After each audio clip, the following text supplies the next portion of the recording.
All righty. Welcome back here for another episode of Two Plane Sports Recruiting Edition, which I know a lot of you guys like to follow this. This is one of my favorite things to follow is the recruiting, the ups and downs, and all the potential future stars for the Sooners.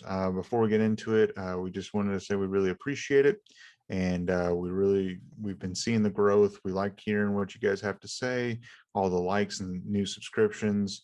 Let's keep it rolling and let us know what you think about these guys we're going to talk about today, which will be Jay Barham, Jeffrey Umba, I think that's how you pronounce it, and David Hicks.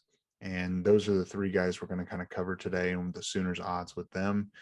Make sure to hit that subscribe button, turn on the notifications so you know whenever we post, and don't forget to like the video.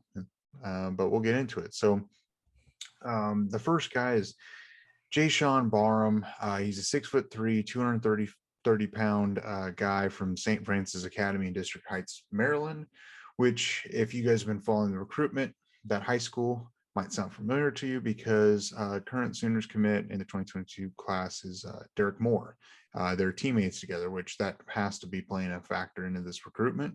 Barham is the number 106 overall guy, number 9 linebacker in the 2022 class. Just going on his 247 profile, he's been crystal balled to South Carolina. So I assume he's a South Carolina lean for a long time, but obviously hasn't pulled the trigger and committed. From the little bit that we've watched and, the scouting report on him, it seems like he could be an inside linebacker, or the Sooners might recruit him more as an edge rusher because of the depth that's going to be lost after this season. He seems to be great in the running game, can cover in space, but it seems like his, man-to-man coverage seems to be lacking a little bit.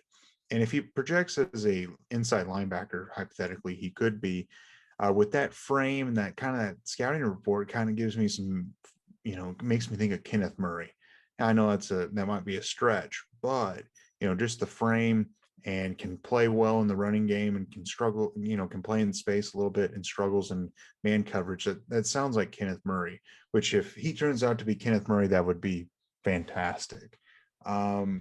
So, since the commitment of Derek Moore, which I don't know, was that 2 or 3 months ago, it seems like with that relationship that Jamar Kane and, him visiting and keeping in contact with them, and this kind of opened the avenue for Kane and Riley and Thibodeau to really kind of talk to him, and has kept that constant communication going. The Sooners haven't even officially offered yet, but he has taken an official visit with the Sooners. So there has to be some mutual interest for him to want to go out there, spend one of his official visits, and the Sooners to offer that as well without even giving him an offer. So there's definitely some mutual interest, but it's going to be interesting to see when the Sooners pull the trigger on him, if they do. I'll let you get into it, Hose, but the one thing I will say what doesn't make any sense to me, and maybe it's just me, but a guy who's the number 9 linebacker in the class, and I know these rankings aren't, perfect or whatnot, but this guy that's highly recruited, I almost feel like how can the Sooners be, in a way, it's like beggars can't be choosers. If this kid wants to be a Sooner, which seems like he's going out of his way, he's visiting and he's trying, it seems like he would want to be if the Sooners want him. And they just haven't officially offered him. Maybe they're worried about numbers, but I just feel like you find a spot for this guy. What do you think? Yeah, no, this guy definitely addresses the concerns that could come up after the season. We will lose depth with Nick Benito leaving at the edge position, and if you guys take time to go see Barham's tape on 247, he's very good on getting around the edge. He's got good ankle mobility. You always talk when you hear talking about guys like Von Miller, those elite edge rushers, Khalil Mack. People always, you see pictures of them pretty much at 45-degree angles. And I'm not saying Barham's quite there yet, but he can definitely angle his body in a way where it's tough for offensive linemen to hold him back and get, force him away from the quarterback, which is good. The one thing that I will say it is a glaring place of opportunity for him to improve his coverage in the passing game. I mean, watching his highlights from I think it's his junior year highlights that I watched, sophomore year highlights. Sorry, so it's a couple years removed, but he really struggles against the pass. He just looked uncomfortable, really stiff. So I wherever he goes, if it's Oklahoma or whatever school, I don't see him being a guy that you're gonna trust to go cover a slot receiver or even a tight end, even though he's got the size. He's gonna definitely be more of a guy like a Brian Asamoah. I think Brian. I know you compared him to Kenneth Murray. I think Brian is a little bit closer of a comparison, just because I think at the end of Kenneth's career at Oklahoma, he showed that he was really a sideline to sideline backer. Brian still has his struggles in the pass game. Not that he looks extremely uncomfortable, but he doesn't look like he belongs, covering a receiver or a tight end. He's definitely not a guy he's not a go-to guy. And that's all I'll say about BA, but Jay Sean kind of seems to have that similar traits in that respect. So hopefully over the offseason, over his first year at whatever university is, hopefully it is at OU, he can develop that, because he's going to need to. He is a big dude. I think he'll be successful at some capacity. But going to the point of what you're saying about why haven't we offered him, he's almost a top 100 recruit according to 247. He is the number 9 linebacker in his class. Like, this dude's talented. We need linebackers. I think it's fair to say that is the biggest weak spot in this defense. It seems like those guys are just the guys that get burnt a lot, especially in the option plays. They just don't seem to have very good play recognition, and that's one thing that this dude does have. He's got great recognition, and at the high school level. And I know that's significantly a lower level, but he's got great decision making when he gets on the backfield. He really has a way of tracking that ball where he's not getting fooled consistently, and that's something that could help a lot at Oklahoma. And it's something that we need, to be frank. So hopefully this weekend it goes well. I mean, like you said, he is using an official visit. Oklahoma is offering that official visit, so there's got to be interest there. And I think that the biggest reason I would say Oklahoma might not be giving him an offer right now is because they're still really hoping for that Marvin Jones commitment. And also a linebacker in the 2022 class. We've got already a few linebackers in this class with Kobe McKenzie, Kip Lewis, already committed in this class. So, and it's become a heavy defensive class. So that might be another reason why we just haven't offered him yet. It seems like Marvin Jones, unfortunately, is going back to more of a middle ground and making his decision. I know a couple weeks ago when we talked about him, we said it seems like he was really leaning Oklahoma. Then he went to Bama. And then this last weekend, he went to Florida State, which is, from the beginning, that seemed to be his favorite school. And now it seems like they've made another really good impression on him. Who knows what that recruitment's going to look like at the end, but Oklahoma's still in that race. I think that's a big reason why they're not going after more, because they really, really want Marvin Jones, and he would be that edge presence that we need moving forward after Nick's moves on to the NFL. But I mean, this guy's talented, and I don't think it would be a drop off in a sense if we got him instead of Marvin. Yeah, I understand. It does seem like his recruiting is contingent on what Marvin Jones does, but I just feel like the last few years there's been a few positions where we put all our eggs in one basket, and then we're holding out because we feel really good, and then at the very end it's like, oh, we're empty-handed. I just don't feel, I don't know. I mean, I get it, scholarships are limited, transfer portal, you want to leave some opportunity for that. But man, if you're not going to offer a kid like this, you better land the higher rated kid, because it would be a shame if Marvin Jones went to, Alabama or Florida State or wherever he ends up, and then we miss out on Barham because we just chose not to offer him.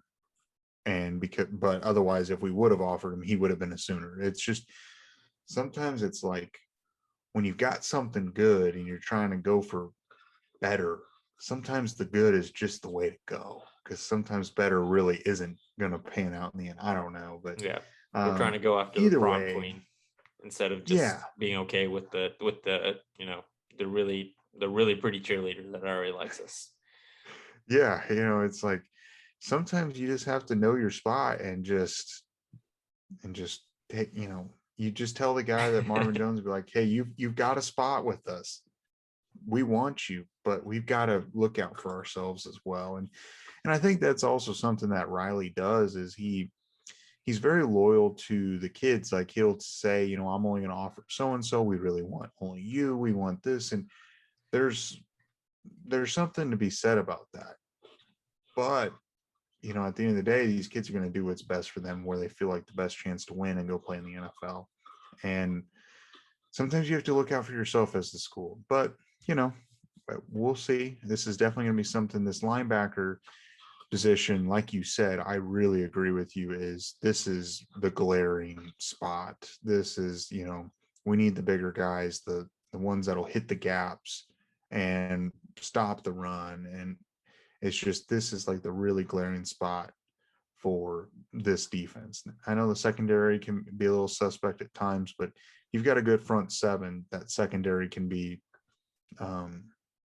it can cover up a lot of issues in that secondary if your front seven looks good. But this is someone to definitely look out for. Obviously, he's going to be visiting this weekend. Him and Derek Moore come into town together because they're obviously teammates. And it'll be interesting to see what happens this weekend with them both on campus. And I'd imagine it's going to go well. And I would love to see an offer for Barham before he leaves. But I don't know. Only time will tell. Do you have anything to add before we move on from him? No, I agree. I hope he does get an offer from Oklahoma. This guy's very talented. There's no reason that we shouldn't offer him. I think you said it perfectly whenever you said it. Lincoln is very loyal. I think the best example we can give is with his quarterback recruiting. He only recruits one in those odd years. He's not going after the top three and hoping he lands one. He'll go after the one he wants and focuses and laser focuses. And it works out a lot. I mean, these kids obviously like Lincoln, but it can burn you. There is a fault to that. And I mean, hopefully it just doesn't burn us in this situation, because it would be a shame to lose out on this guy that has the talent to help Oklahoma just because we want, Marvin Jones, who's a top 50 recruit rather than a top 110. Yeah. I mean, I guess this also does explain, without really them telling you or telling everyone, is they must feel extremely confident with Marvin Jones, because it's not like this kid is a slouch by any stretch of the imagination. They must feel really good about it. I might be reading into it too much, but I mean, you got the number 9 linebacker in the class.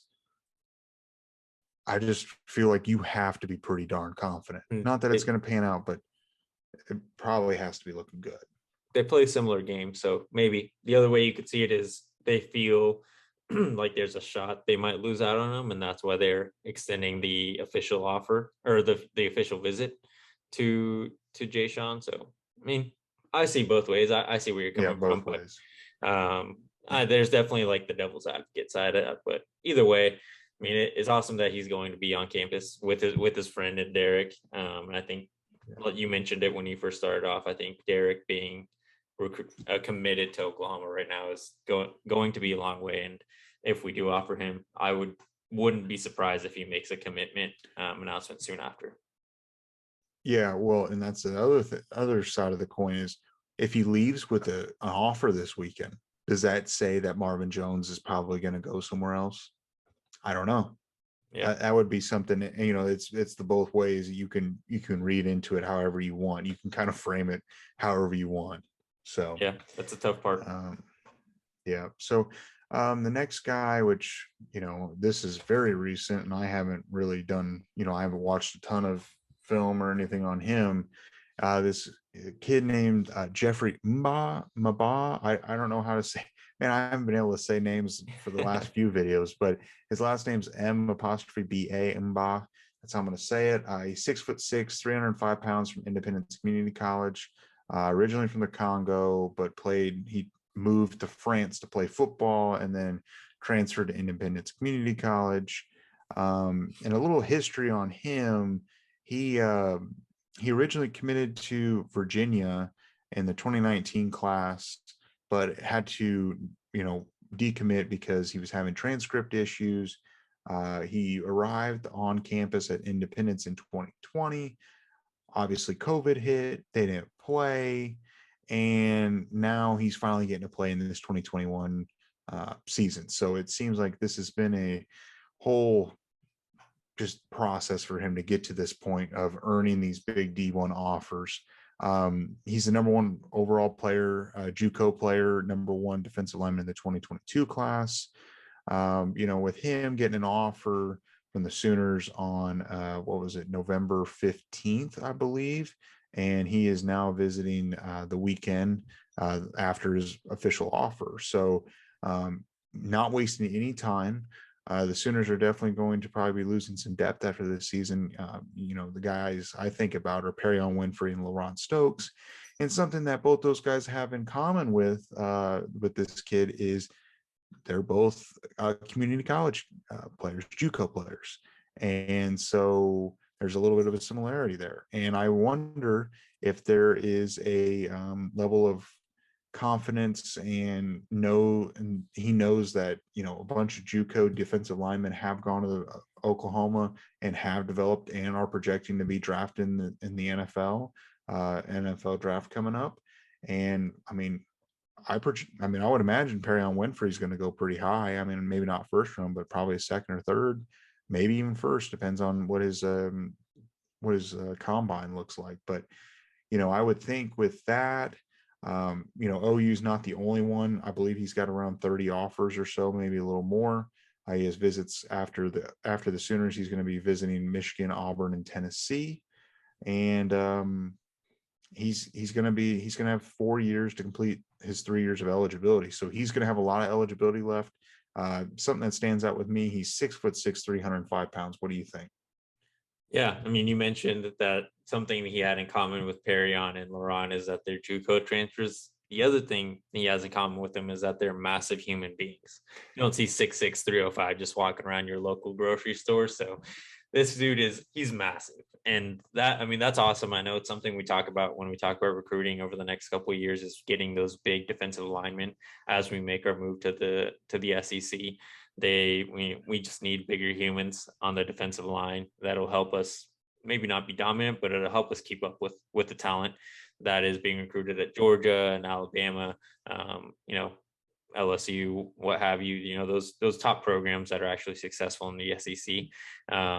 They have good lines, and we need to be able to compete and have the size to compete. And this guy will bring that. He does have a high motor. Watching his tape, it was great to see that he doesn't give up on a play. And for example, what I mean by that is if, let's just say it was a run play and the running back went around him, it was a stretch play. As soon as he recognizes that, he'll detach from his assignment and he will go chase down that running back. And I don't think that's something you see a lot, especially probably in the community college world. The guys that do that kind of stuff are the ones that stand out and move on to larger programs like Oklahoma or Michigan and the places he's visiting. But that's big time. That's something that Grinch probably really appreciates and loves about a guy like Jeffrey is that he's not giving up on a play and he's ball first. He's going after that ball. He's going to put you on the ground, and he's got that mentality. It seems like he's got that mentality of, see ball, get ball, similar to like a Danny Stutzman, who we've all fallen in love with this season. He's got that similar mentality, just at a different position. It is going to be something to watch once he does get to a bigger program, how he transitions going against better talent. He's got decent skills right now in the run stop game. But you're going against guys that were the top of some of the top talent at the offensive line in their respective classes. And it's not going to be easy. It's not easy for anyone, but if he's got the size to do it, he just has to implement, and probably he might need to get a little stronger, work on hand technique, but the dude's got the size. It'll just be how quickly he can develop his skill to really be an impactful player in the middle of the line. Mm-hmm. Yeah, and this is his first year of football, in the United States, and obviously this season 2021, he's got 40 tackles, and of those 13 and a half are tackles for loss. He's got 2 sacks, a fumble, and he returned that fumble himself for a touchdown. A very high motor guy. I mean, 13 and a half tackles for loss. I mean, I don't care what level you're at, that's jumping off the page. But I still think this also, kind of is where the Sooners are at right now in this defensive line. They're starting to get the respect. They're changing this whole narrative that OU doesn't play any defense. They don't put any players in the league from the defensive line. It's starting to change, but we're still going to need to be tapping the JUCO pipeline, I think, over the next few years. And I feel like it should be an easy sell for him. One, I mean, I don't think location really matters to him. Obviously, being from the Congo, playing in France, and now playing in, Independence, Kansas, I don't think location is going to factor into his decision at all. I think it's going to come down to is what have you done with previous JUCO players, and where are they at now, and how they play for you. And I think Grinch doesn't have to sell the idea of what he can do for you. He's got proven results now. I feel like he came in and had to sell Perion Winfrey and had to sell and that sort.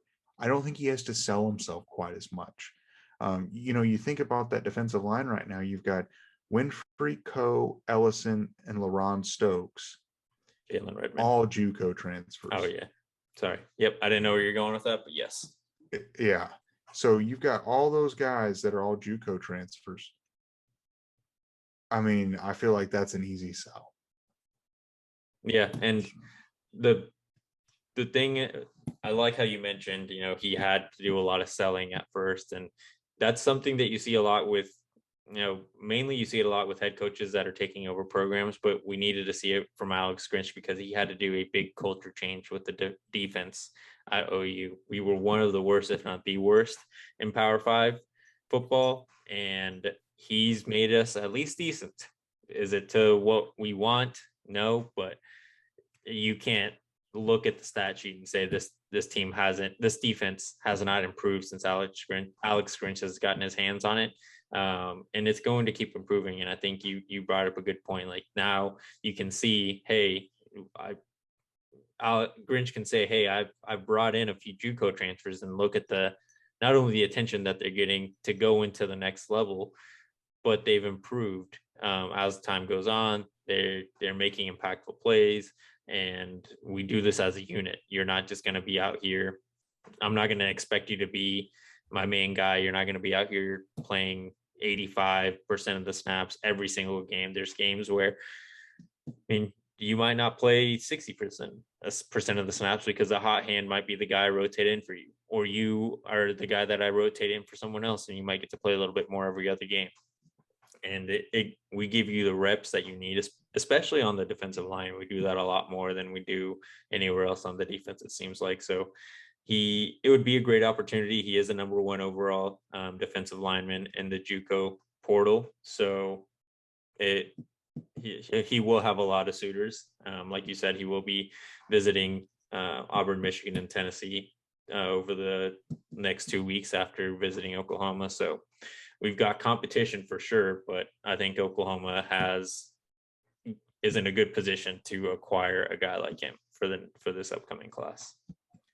Yeah, I think it's the evolution of the defensive line selling that, when Grinch got here, like I said, is he had to sell the JUCO players.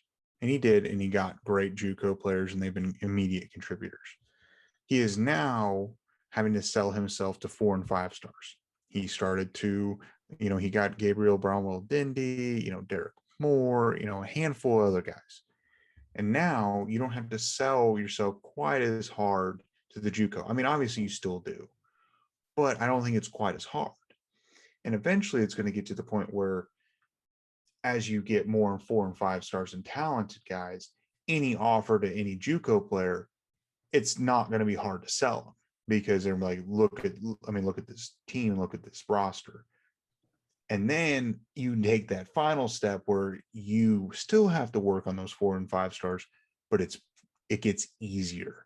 And I think we're in this next step, and it's a long process, and I know it takes time, but I would like to think that the Sooners are going to be in a really good spot to land Jeffrey. So, Yeah. do you have anything to add before we move on from him? I was just thinking about like comparing JUCOs and straight out of high school players to, and it's gonna sound mean, is like adopting a pet versus buying a pet. And by that I mean when you adopt a pet, I feel like the stereotype is those, pets are a lot more loving when you're adopting them from a shelter. And not to say anything bad, but when you see a guy coming out of JUCO, those guys work a lot harder than some guys when they're just recruited straight out of high school to a big program like Oklahoma, Alabama. You see a lot more dedication to what they want to do. I mean, we've seen Perion make big improvements. Isaiah has improved over the season, and the other guys that we've gotten from JUCO, and they're the culture build. They are the guys that help build the culture in that locker room for the defense. And that is probably another reason why Grinch loves going after JUCO players. These guys are more mature mentally and they love what they're doing. I mean, if you don't love playing football, you're not going to play at the JUCO level. Like, let's be honest. Yeah. So I think it's important that we keep going after JUCO, even when we don't need them per se. They're important for the culture that we need to have in that locker room. Oh, I definitely agree. And maybe it comes down to you only offer the top 1 or 2 JUCO players a year. And that might be something that ends up happening. But I do agree that, I mean, you're right. If you have to love football to be a JUCO player, and there's something to be said about that. Some great players have come out from the JUCO ranks. But yeah, hopefully it goes well. He's going to be an early enrollee, so we're going to know quick. I mean, we're less than a month out from the National Signing Day, so something to definitely be watching. The final guy, David Hicks. He's 6'4", 250 pounds, from Allen High School in Allen, Texas, which I'm sure most people that are watching this are familiar with that high school. Number 4 overall kid and the number 2 defensive lineman in the 2023 class. Extremely athletic, 3-sport guy: track and field, basketball, and obviously football. He's a defensive lineman. He's extremely versatile. He can play multiple positions along the defensive line. And remember, he is playing at Allen High School in Texas, which is, I don't really think high school football gets much bigger than that. And he can play multiple positions. He's dominant. And remember, he's only, he's the 2023 class. So he's probably 16, 17 years old right now. He's going to put on weight. He's going to fill out his frame as he gets older over the next few years. Seems to be, according to 247, someone has him crystal balled to Texas A&M. He's unofficially visited them in the last few months. He's been there twice. Jimbo Fisher and those Aggies, they're starting to recruit at a very high level on both sides of the ball, but especially a defensive front seven. My biggest takeaway for this is just the fact that the Sooners are getting a visit from him already. He's a 2023 guy, so I would imagine he's not going to commit till next fall or summer. And just getting a guy like him on campus, and interested, I would imagine he's going to be interested if he's taking time out of his weekend to come up. That speaks volumes to where the Sooners are. I mean, you think 3 or 4 years ago, there's no way that the number 4 overall athlete, number 2 defensive lineman in the class, would even consider OU. And, we talked about the evolution, kind of where the Sooners are. They're starting to get to that realm of these top guys going to the SEC, producing talent in the NFL. What do you think? Yeah, I think what you mentioned about him taking a visit to Oklahoma at this point does speak volumes. We are getting in on him early. He's got to be at least a little interested in going to Oklahoma, or the prospect of going to Oklahoma. So that's good. Um, I think the, the the the defensive recruiting in Oklahoma for the 2023 class is gonna probably have to wait another year, but it is awesome that he's coming in. I mean, looking at the guy's scouting report and just taking a look at some clips, they mentioned that he's still growing into his frame. He's only seven. Let's just say at the oldest right now, he's 17 years old. At the youngest, he's 16. He's a 16-year-old kid, and he's got probably another 20 pounds to put on his body before he exits high school, and maybe another inch. So it'll be the prospect of how big he could be is appealing. He'll probably his frame compares to like an Isaiah Thomas. Right now, he plays on the outside in high school on the defensive line, but if he does gain a lot of weight, he could shift to the inside. And Isaiah Thomas showed that he could do that this year. That's why I'm comparing those two right now, because IT plays a lot on the outside, and that's where he excels. But when needed, he can shift on the inside because he's got the frame to do so. Maybe he's slightly undersized for interior defensive lineman, but he can do it. He can hold his own in there. So this guy seems to have that similar future once he gets to college. But it is awesome that I'm excited that he's going to be there this weekend. It'll be cool. There's going to be other defensive players, so that hopefully has an influence on him. I think it's a great weekend. Like you mentioned, Derek Moore, a guy that's already committed, his teammate and Jay Sean are going to be there. So even though they're not in the same class, they can at least get to know each other and talk about, why'd you pick Oklahoma, that kind of stuff, and probably at least create a friendship that could help him come back to Oklahoma more. I mean, he's in Allen, Texas. He's like 2.5 hour drive away, 3 hours from visiting Norman. So not a terrible road trip to make if he ever wants to do another unofficial visit over the next year. So hopefully we see his name more often in these rumor mills and on these lists of visits for each weekend. Yeah, and obviously not going to expect any commitment anytime soon, but you're talking about some defensive players being with them. The 2023 class is going to have quite a few visitors this weekend. Obviously, David Hicks, DeAndre Moore, Brandon Ennis, Treyon Webb, Micah Tease. They're all going to be there, and obviously Tease plays on the defensive side as well. And I'd imagine he's a Sooners lean as well, with him being, his older brother playing for the Sooners and being from Booker T, Washington, and Tulsa. So there's a lot of star power that's going to be there with him.